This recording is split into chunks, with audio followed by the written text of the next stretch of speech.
What if there was a game with no dialogue, no cutscenes, no guiding voiceovers or dramatic exposition? Just a quiet world, hand-drawn in 2D, and a lone figure exploring its depths. At first glance, it might seem minimal, even empty, but stay a while and something begins to shift. The silence starts to speak, the world begins to remember, and before you realize it, you're not just playing a game, you're feeling a story. What makes this experience so powerful isn't what it tells you, but rather what it doesn't. Through subtle design, environment detail, and pure atmosphere, this game achieves something most titles with 10 times the budget failed to do. It connects, it lingers, and more importantly, it says more by saying less. So how exactly does a 2D game manage to outshine some of the loudest, most elaborate AAA titles out there? That's exactly what I'm here today to explore with you. And trust me, the answer might seem a bit more surprising than what you might expect. You see, we live in an age where story-driven games often come with bloated expectations. The classic beautiful graphics, dialogue trees, morality systems, sweeping camera angles, all the tools that modern games use to make us feel something. And while yes, titles like Red Dead Redemption, God of War, and Elden Ring do achieve that, what if I told you that there's a game that flips all of that on its head, completely changing your experience while not implementing any of these said tools? At the center of this experience is a small knight in a vast world. No words, no origin story, just action and consequence. And for many players, that simplicity is jarring at first. You expect to be guided, instead you're simply dropped in. But that's the beauty of it.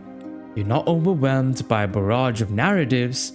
You're not reading lore dumps or being told what to care about. The simplicity becomes a canvas, and what fills that canvas is something deeply personal to each player. Hollow Knight achieves this in many ways. Consider the HUD, or the lack thereof.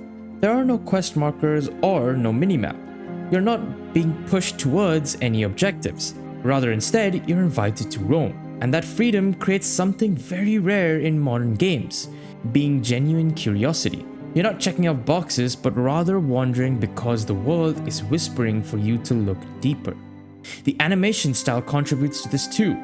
Each character moves with handcrafted charm. Enemy designs, while simple on the surface, evoke a much more complex personality. The way a boss enters the room, how it moves, and how it falls all suggests a narrative without needing any words or even signature catchphrases at all.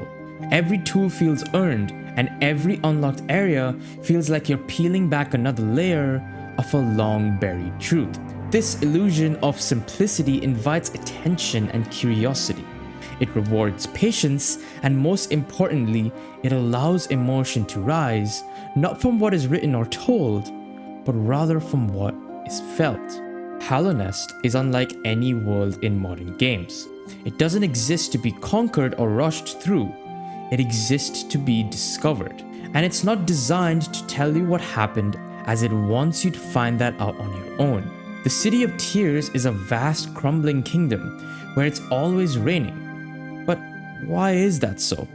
The game never tells you directly, but attentive players tend to notice it's not the sky weeping, it's the ceiling above, leaking from the lake that now sits above the city. That minuscule detail alone speaks volumes and gives the city its name, while not directly causing the abandonment of said city, but rather a melancholic vibe that matches its aftermath. Dirtmouth also replicates a similar atmosphere. Even though it's filled with houses, very few inhabit its home. Its lighting is dark and gloomy, almost making you feel like it doesn't want you here.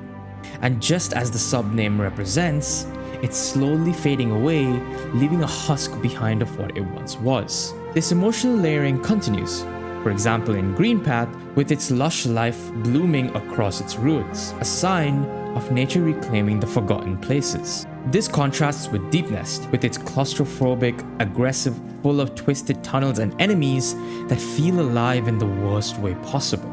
These places feel different because they are different, and the game never needed to tell you that, because you already felt it. It takes it a step even further with its characters. For example, like Zote, Quirrell, and Hornet, representing different reactions to the despair bestowed upon them. Zote with his arrogance clinging to self-importance, or Quirrell's introspection wandering without direction, and even Hornet's duty twisted by his legacy. Once again, none of them speak much, but each encounter with them unravels more than dialogue ever could, giving the feeling that although they somewhat mirror you physically, their intentions are far less pure than yours ever could be. Every corner of Hallownest reflects a world lost to its own ambition. The infection spreading across the land isn't just a plot point, it's a metaphor, a reflection of stagnation, of clinging to what once was, of refusing to let go. This is a world where every hidden nook has a meaning, where every boss has a backstory, even if you never learn it. And the world doesn't stop to explain it. It invites you to care enough to ask, and it invites you to care enough to pay attention. You see, this game doesn't try to impress you. It doesn't beg for your said attention, but rather trusts that you'll notice what matters. It becomes something more than entertainment. It becomes a conversation between you and the game. And this is where Hollow Knight truly transcends. Its lack of direction is intentional. Its quietness is purposeful, and it's in those spaces where most games would fill in the gaps. This game exposes them completely, by sometimes even letting them be optional. Consider stumbling upon the resting place of the White Lady, or discovering the tragic origin of the broken vessel. These aren't forced story beats. They're missable, quiet, and hidden. But if you find them, they stay with you forever. Even endings are open to interpretation. There are multiple conclusions, but none spell out what they mean. They reflect what you've discovered, who you've saved, what you choose to pursue, and what makes your ending feel earned, not necessarily delivered. The absence of dialogue, direction, and heavy exposition gives players something rare in the form of interpretive freedom. You're not told what to feel, you choose what matters. And that personal investment is why this game leaves such a lasting impression. It's a game that doesn't talk at you, it listens. It lets you wander, it lets you wonder, and in doing so, it becomes something truly unforgettable. So let's finally answer the question of how does a game like this say more than most ever could? Well, the answer is very clear. By trusting that the player doesn't need to be told everything, that they'll find a meaning not just in what's shown, but in what's left unsaid. It's not about complexity, it's about honesty. It's about crafting a space that's quiet enough for players to hear their own thoughts echoing inside it. And in that silence, something incredible happens. A story forms not on the screen, but in you. Despite a world where games are often too loud to be heard, this one proved that silence might just be the most powerful story tactic of all time, and that even a small 2D hand-drawn game can compete with over millions in production. And that to me is something that will resonate with me forever.